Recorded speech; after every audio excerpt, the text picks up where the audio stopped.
جیسے ہی میں نے کمرے کا دروازہ کھولا تو دیکھتا ہوں کہ وہ لڑکی جسے میں نے رات گزارنے کے لیے اپنے گھر میں پناہ دی تھی، جسے میں نے چھونا تو دور کی بات اچھی طرح سے دیکھا بھی نہیں تھا، وہ بالوں کو پھیلا کر اور جگہ جگہ سے اپنے کپڑوں کو پھاڑ کر مجھے پھنسانے کے لیے پوری طرح سے تیار کھڑی تھی۔ مجھے ایسا محسوس ہوا کہ جیسے میرے پیروں کے نیچے سے زمین ہی کھسک گئی ہو۔ دراصل دوستو، کہانی کچھ اور ہی تھی، جس کی شروعات کئی سال پہلے ہی ہو چکی تھی۔ وہ شنیوار کا دن تھا اور اتوار کو بینک بند ہوتے ہیں۔ میں نے سوچا کہ اتوار کو گاؤں جاؤں گا تو شنیوار کو ہی بینک سے پیسے نکلوا کر اپنے پاس رکھ لوں۔ صبح اگر کوئی مسئلہ ہو گیا تو پریشانی نہیں ہوگی۔ انہی سوچوں میں گم میں بینک کی طرف جا رہا تھا۔ بینک سے میں نے 2 لاکھ روپے نکلوائے اور بڑی احتیاط سے جیب میں ڈال کر گھر کی طرف چل پڑا۔ آج کل چوری اور ڈاکے ویسے ہی عام ہیں۔ بڑی رقم ہاتھ میں ہو تو ڈر لگتا ہے کہ کہیں کوئی چور نہ آ جائے، مگر ہونے کو کون ٹال سکتا تھا۔ صبح ہوئی، میں نے جلدی جلدی ناشتہ کیا اور گاؤں کی طرف روانہ ہو گیا۔ نہ جانے میں کس سوچ میں گم تھا، پیسے تو ساتھ لانا بھول ہی گیا تھا، ساتھ ہی میں گھر کا دروازہ بند کرنا بھی بھول گیا تھا۔ ویسے بھی میں یہاں اکیلا ہی رہتا تھا اور یہ بات محلے والے بھی سب لوگ جانتے تھے، اس لیے کوئی نہ کوئی میرے لیے کھانا بھجواتا رہتا تھا اور کوئی نہ کوئی میرے ہر کام میں مدد کرتا رہتا۔ مگر اس دن میں ہڑبڑاتے ہوئے جیسے ہی دروازہ بند کرنے کے لیے واپس گھر آیا تو مجھے اپنے گھر کا دروازہ بند ملا۔ یا خدا، میں نے تو دروازہ باہر سے بھی بند نہیں کیا تھا، پھر اس میں اندر سے کنڈی کیسے لگی؟ ایک لمحے کے لیے میرے ذہن میں محلے میں پھرنے والے آوارہ ساحل کا خیال آیا، جو ہر وقت کسی نہ کسی نئی لڑکی کے ساتھ گھومتا رہتا تھا۔ یقیناً یہ کسی کی کارستانی ہوگی۔ اپنی رنگ رنگلیاں منانے کے لیے اس نے میرے ہی گھر کا چناؤ کیا ہوگا۔ یہ خیال آتے ہی میرے رنگوں میں خون دوڑنے لگا۔ مجھے اتنا غصہ آیا کہ میرے گھر میں یہ کمبخت کیسا گھٹیا کام کر رہا ہے۔ میں نے دروازے کو توڑ دینے والے انداز میں کھٹکھٹانا شروع کر دیا۔ میرا خیال تھا کہ اگر 2 منٹ دروازہ نہ کھلا تو میں دروازے کو توڑ دوں گا، مگر اگلے ہی لمحے ہلکی سی آہٹ کے ساتھ دروازہ کھل گیا۔ اندر سے کسی قسم کی آواز نہیں آئی۔ میں دروازے سے اندر آ گیا تو سامنے ایک لڑکی بھیگی بلی بنی کھڑی تھی۔ میں سمجھ گیا ساحل کے ساتھ ہی آئی ہوگی۔ ساحل خود تو چلا گیا ہوگا، مگر اس لڑکی کو میرے رحم و کرم پر چھوڑ گیا۔ میں نے لڑکی پر چیخنا شروع کر دیا، تم جانتی نہیں ہو کہ ساحل 1 نمبر کا آوارہ لڑکا ہے، پھر بھی تم لڑکیوں کو نہ جانے اس میں کیا نظر آتا ہے کہ ہر روز اس کے ساتھ کوئی نئی لڑکی ہوتی ہے؟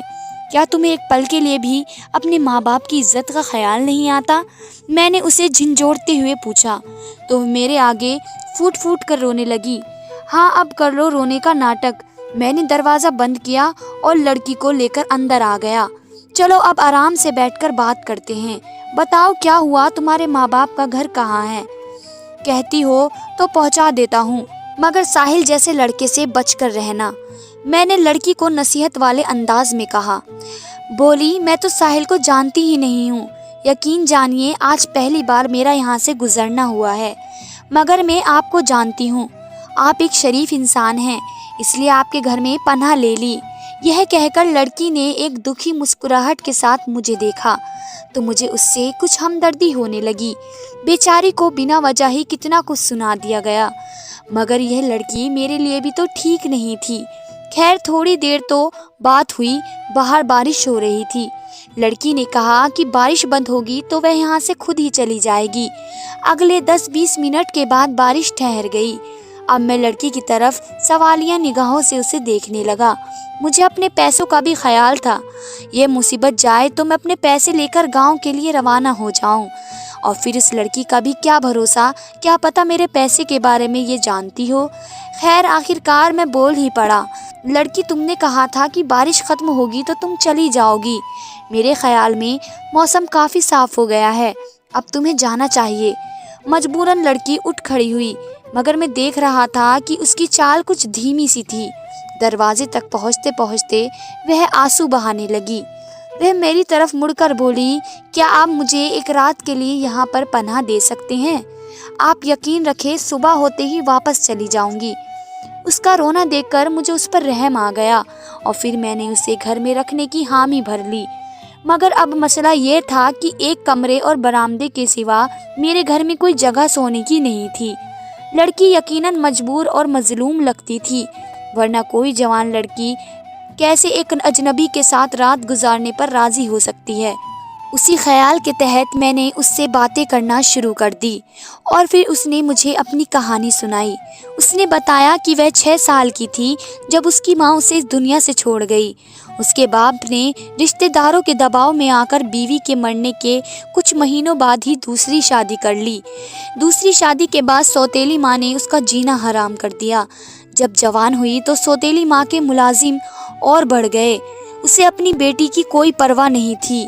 خدا نے خود اسے 3 بیٹوں سے نوازا تھا۔ بیٹوں کے کان اس نے ایسے بھرے تھے کہ وہ اس سے نفرت کرنے لگے، اور آج سوتیلی ماں نے اس پر کسی لڑکے کے ساتھ چکر چلنے کا الزام لگا کر اسے گھر سے نکال دیا۔ اس کا باپ کاروبار کے سلسلے میں شہر سے باہر گیا ہوا تھا۔ 1-2 دن میں آ جائے گا تو میں گھر واپس چلی جاؤں گی اور باپ کو ساری حقیقت بتا دوں گی۔ یہی اس لڑکی کی کہانی تھی جو اس نے ایک الگ ہی طرح سے مجھے سنائی۔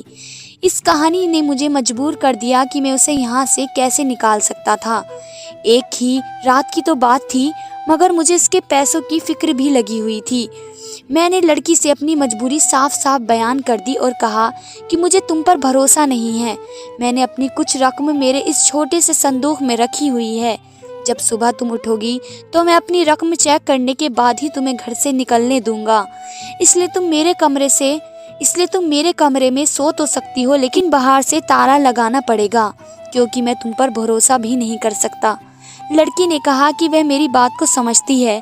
میری بات پر وہ بالکل بھی ناراض نہیں ہوئی اور خوشی خوشی مان گئی کہ میں باہر سے تالا لگا کر بے فکری سے سو سکتا ہوں۔ صبح وہ دروازہ کھٹکھٹائے گی تو میں کھول دوں گا۔ ہماری یہ بات طے ہوئی۔ میں نے اسے سمجھا دیا کہ تم اندر سے کنڈی لگا لینا تاکہ تمہیں خود تسلی رہے، لہٰذا تم بے فکر ہو کر سو جاؤ۔ ہماری اتنی ہی بات ہوئی تھی۔ تھوڑی دیر کے بعد میں نے اپنی رقم صندوق میں چیک کی اور باہر سے تالا لگا کر چارپائی پر سو گیا۔ رات بھر مجھے مچھر کاٹتے رہے۔ صبح کے 4 بجے کہیں مجھے نیند آئی، اس لیے میری آنکھ دن چڑھ کر کھلی، مگر یہ بھی میں خود نہیں جاگا تھا۔ کوئی دروازہ بجائے جا رہا تھا۔ میں نے اٹھ کر دروازہ کھولا تو دیکھا تو سامنے پولیس والوں کی ایک پوری کی پوری ٹولی موجود تھی۔ میں سمجھ گیا کہ یہ لوگ اب کچھ الٹا سیدھا کہنے والے ہیں۔ مجھے گالیاں بکتا ہوا ایک پولیس آفیسر میرے گھر کے اندر آ گیا۔ اس کی نظر سیدھا میرے کمرے پر گئی، جسے میں نے تالا لگا کر بند کر رکھا تھا۔ ایک پولیس والے نے مسکراتے ہوئے میری طرف دیکھا اور بولا، تم نے لڑکی کو یہاں چھپا رکھا ہے؟ میں نے کہا، اگر تم لوگوں کو اتنا ہی شک ہے تو میں دروازہ کھول دیتا ہوں۔ لڑکی سے خود ہی پوچھ لو کہ وہ اس بارے میں کیا کہتی ہے۔ میں نے بڑے مان سے تالا کھولا اور پھر دروازے کو اندر کی طرف دھکا دیا، مگر آگے کا منظر دیکھ کر میرے ہوش اڑ گئے۔ لڑکی کی چادر سر سے غائب تھی، اس کے بال بکھرے ہوئے تھے، چہرے پر نشان موجود تھے، جبکہ اس کی قمیض بھی 2-3 جگہ سے پھٹی ہوئی تھی۔ لڑکی کو اس حالت میں دیکھ کر میں حیران رہ گیا۔ اسے ہاتھ لگانا تو دور کی بات، میں نے اسے بری نظر سے دیکھا بھی نہیں تھا۔ کس قدر گھٹیا عورت تھی یہ! میں نے اسے ترس کھا کر اپنے گھر میں پناہ دی اور یہ عزت لوٹنے کا ناٹک کر کے مجھے جیل بھجوانے پر تلی ہوئی ہے۔ میں نے خونخوار نظروں سے لڑکی کی طرف دیکھا تو اس کی آنکھوں سے ٹپ ٹپ آنسو بہنے لگے۔ پولیس والوں کے سامنے ہاتھ جوڑ کر بولی، یہ شخص مجھے گلی سے اٹھا کر لایا ہے اور پھر یہاں لا کر ساری رات میری عزت سے کھیلتا رہا۔ ایک پولیس والے نے مجھے گربان سے پکڑا، ہاتھوں میں ہتھکڑیاں ڈال دی اور مجھے گھسیٹتے ہوئے میرے گھر کے مین دروازے تک لائے۔ اتنے میں پولیس کی گاڑی دیکھ کر سارا محلہ جمع ہو چکا تھا۔ میری عزت خاک میں مل گئی تھی۔ ان لوگوں نے مجرموں کی طرح مجھے پولیس کی گاڑی میں بیٹھا دیا اور اس لڑکی کو نہ جانے کہاں بھیج دیا۔ مجھے سمجھ نہیں آ رہا تھا کہ یہ میرے ساتھ ہو کیا گیا ہے۔ مجھے اپنے ماں باپ کی مسلسل یاد آ رہی تھی۔ میرے گھر والے میری شادی کی تیاریاں کر رہے تھے۔ میں کاروبار کے سلسلے میں اتنی دور شہر میں رہ رہا تھا۔ مجھے حوالات میں بند کر دیا گیا۔ نہ ہی میرا قصور بتایا گیا، نہ ہی یہ پوچھا گیا کہ کیا تم اپنے بارے میں کوئی صفائی دینا چاہو گے۔ شام کو حوالدار میرے پاس آیا، بتایا کہ تم سے کوئی عورت ملنے آئی ہے۔ چند ہی لمحوں کے بعد ایک نہایت ہی خوبصورت عورت میرے سامنے آ کر بیٹھ گئی۔ اس کی آنکھوں میں ایک عجیب سا غرور تھا اور چہرے پر عجیب سی مسکراہٹ جھلک رہی تھی۔ وہ میرے پاس آئی اور سرگوشی کے انداز میں بولی، دیکھ لیا تم نے ایک جوان لڑکی کی طاقت کیا ہوتی ہے۔ تم کہنا کیا چاہتی ہو صحیح طرح سے بولو۔ اگر تمہیں پیسے چاہیے تھے تو تم مجھ سے مانگ لیے ہوتے۔ میں نے اس کی طرف غصے سے دیکھتے ہوئے کہا، پیسوں کی ضرورت نہیں ہے، تم جیسے اور تم سے کئی اچھے مجھ پر پیسے پانی کی طرح بہاتے ہیں۔ تمہیں کیا لگتا ہے مجھے تمہارے پیسے کی ضرورت ہے؟ تو پھر تم کیا چاہتی ہو، مجھ سے بتا دو گی؟ کیا جلدی ہے؟ اس نے ہاتھ سے اشارہ کیا تو انسپکٹر اس کے سامنے یوں حاضر ہوا جیسے اس کا غلام ہو۔ یہ دیکھ کر میں حیران رہ گیا۔ انسپکٹر کو بلا کر عورت نے کہا کہ اسے کچھ دیر کے لیے چھوڑ دو، اب یہ میرا مہمان ہے۔ عورت کے کہنے پر انسپکٹر نے مجھے جیل سے نکال دیا۔ شاید مجھ پر FIR درج نہیں ہوئی تھی۔ عورت کے کہنے پر میں اس کے پیچھے پیچھے آ گیا۔ اب میں جاننا چاہتا تھا کہ آخر مجھے جیل میں بند ہی کیوں کیا گیا اور یہ مجھ سے چاہتی کیا ہے۔ اس نے مجھے اپنے ساتھ گاڑی میں بیٹھنے کا کہا۔ میں چپ چاپ اس کی گاڑی میں بیٹھ گیا۔ 30 منٹ گاڑی سڑک پر دوڑنے کے بعد اس عورت کا گھر آ گیا۔ اس نے مجھے گاڑی سے اتر جانے کا کہا اور گھر کے اندر لے گئی۔ اس کا گھر بتا رہا تھا کہ وہ کوئی عام عورت نہیں ہے۔ سیڑھیاں چڑھتے ہوئے وہ مجھے اوپر والی منزل کی طرف لے گئی جہاں اس کی خواب گاہ تھی جو بہت ہی خوبصورت سے سجائی گئی تھی۔ نہ چاہتے ہوئے بھی میں ایک غیر عورت کی خواب گاہ میں بیٹھ گیا۔ بولو کیوں لائی ہو مجھے یہاں؟ اس نے ایک لمبی سانس لی اور پھر آہستہ سے بولی، کیا تمہیں یاد ہے آج سے تقریباً 2 سال پہلے تم اپنے دوستوں کے ساتھ میرے پرانے کوٹھے پر آئے تھے؟ تمہارے دوستوں نے تو اپنے پیسوں کا پورا حق وصول کیا، لیکن تم نے نہ جانے کیوں مجھے چھونے سے بھی انکار کر دیا تھا۔ میں نے تمہیں جس قدر محبت دینی چاہی تم نے مجھے نفرت سے دھتکار دیا۔ میں تمہیں دیکھ کر حیران تھی، تم جیسے تو مجھ پر اپنی جان لٹاتے ہیں، مگر تم نہ جانے کس غرور اور گھمنڈ میں تھے کہ تم نے میری طرف ایک نظر مڑ کر بھی نہیں دیکھا۔ میں نے حیرت سے کہا، تو کیا تم گلاب روز بیوی ہو؟ ہاں ٹھیک پہچانا، شکر ہے تمہیں میرا نام تو یاد ہے، اس نے محبت بھرے لہجے میں کہا۔ جانتے ہو یہ ایسی ہوس ہے جو اچھے سے اچھے انسان کا ایمان خراب کر دیتی ہے۔ میں نے آج تک نہیں دیکھا کہ طوائف کو کسی نے منع کیا ہو، اور وہ بھی مجھ جیسی قیامت حسن والی طوائف کو، بالکل بھی نہیں۔ لیکن تم نے میرے اس غرور کو خاک میں ملا دیا۔ جب سے تمہیں دیکھا ہے یہ بات مجھے ہمیشہ اندر ہی اندر کھائی جاتی ہے۔ تمہاری شرافت دیکھ کر میں تمہیں دل دے بیٹھی، حالانکہ طوائف کسی کو دل نہیں دیتی، صرف اپنا جسم دیتی ہے۔ تمہاری بے نیازی نے مجھے بے قرار کر دیا۔ کئی طریقوں سے پانے کی کوشش بھی کی، مگر میں جان چکی تھی کہ تم ایک شریف گھرانے سے تعلق رکھنے والے ایک شریف انسان ہو، تم مجھے نہیں مل پاؤ گے۔ لیکن میں تم سے ایک بار ملنا چاہتی تھی۔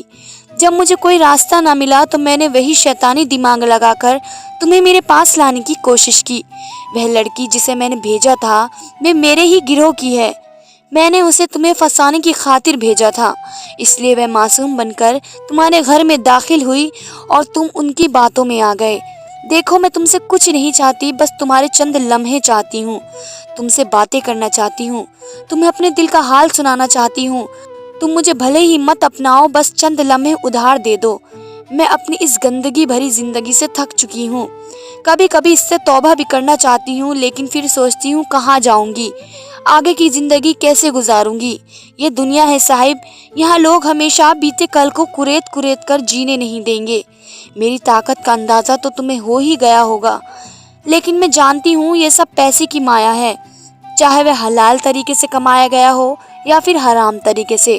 پیسہ پیسہ ہوتا ہے جو کسی کو بھی خرید سکتا ہے، لیکن نہیں، میں غلط تھی۔ پیسے اور خوبصورتی سے کسی نیک انسان کا ایمان نہیں خریدا جا سکتا۔ کیا فائدہ ایسی زندگی کا؟ میں نے بہت سوچا تھا کہ کاش مجھے بھی کوئی تم جیسا ہم سفر ملے جو مجھے اس وحشی دنیا سے نکال کر ایک عزت دار زندگی دے، لیکن نہیں، وہ صرف میرے لیے ایک جھوٹا خواب تھا۔ اور ویسے بھی مجھ جیسی دھندا کرنے والی طوائف کو کوئی کیوں اپنائے گا؟